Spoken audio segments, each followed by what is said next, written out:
We are very excited to show you our new and improved Merchant Dashboard. Merchant Dashboard is a great tool where you can manage your debit and credit card sales information, get your monthly merchant statements, manage chargebacks, and much more. The new format is user-friendly and has a nice clean look, so it's easy to find the information you are looking for. First things first, in order to access the system, you need to use a new URL link, https://merchantdashboard.nuvei.com. Your login is the same email address you used with the old version. You will need to validate your email address and create a new password in order to access the new system. To validate your email and get a new password, simply click Create New User. Please enter your email address and click Submit. The system will generate a temporary password and send you a Validate Your Account email. Click on the link provided in the email to set up a new password. Once you validate your account and set up your password, the system will redirect you to the login page. Enter your email address and your new password and click Login. On the main page, you will see a quick summary of activities for the current year, month, and day broken down by card type. Just below the summary, you will find an overview of the last 5 batches with the basic information about each batch. From here, you can click on the batch number to see the details in each batch. Next, you will see a summary of the last 5 fundings.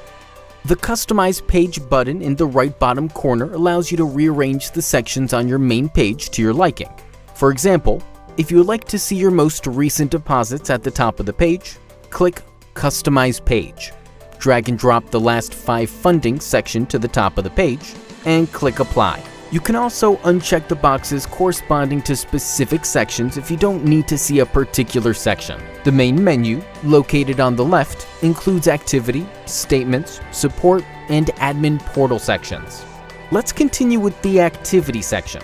You'll most likely end up using this section the most as it contains funding, batches, transactions, authorizations, and disputes subsections. Before we look into each subsection separately, let's take a quick look at the filters, columns, and export functions that you will find in the top right corner of each section under Activity. Filters. The Filters function allows you to find specific information by identifying parameters like the date range, the last 4 digits of the card, amount, and so on. Don't forget to click Clear Filters once you found what you were looking for. Columns. You can simplify the way your report looks by eliminating some of the non-essential columns. For example, if you don't need the reference or terminal ID information, you can simply click on Columns and uncheck the boxes corresponding to these items. This way, the columns will not appear on the page. Here, you can also choose the number of rows displayed per page.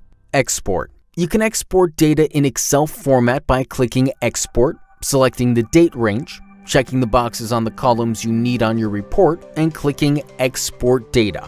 Funding. In the Funding subsection, you'll see the funding summary, which includes all funding events for the current month. Right underneath the summary section, you'll see the list of all funding events. In the Action column, you can click on Batch to see the related batch details. If your account is on daily discount, you can click Details to see the fee amount deducted from this particular deposit. Batches. In the Batches section, you'll find your batches. The All Batches page displays batches for the current month by default. If you'd like to change the date range, you can do so by modifying it in Filters at the top of the page. From the All Batches page, you can click on the batch number to get the details of each batch. In the short summary at the top of the screen, you'll see the batch details such as the batch number, terminal ID, number of sales, number of refunds, batch net, and so on. Transactions and Authorizations section are pretty straightforward. They list all transactions and all authorizations for the current month. As always, you can use filters to adjust the date range when needed. The Disputes section will only be populated if a chargeback or retrieval request is filed. In this case, you'll see the list of items with the case number, dispute type, and status of the case. You can click on the ARN number to see the details of each chargeback on the list. In the Statements section, you'll see the statements for the previous month.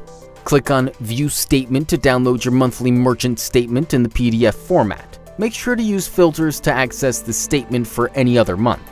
In the support section, you will find the contact information for our customer service and technical support, as well as some useful videos on important electronic payments topics. Within Merchant Dashboard are able to add authorized users to your account. For example, if your accountant needs to have access to the Merchant Dashboard, you can click on the arrow at the top of the screen right next to your name. Select Manage Users and click Add New User.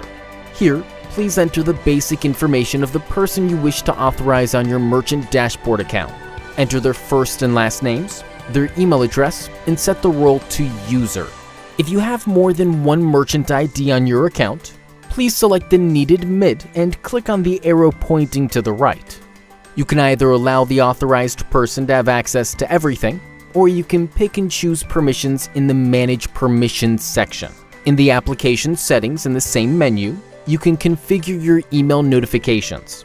While you might not need to receive daily emails about batches or funding, we suggest you always stay subscribed to disputes as these cases are time sensitive and need your immediate attention.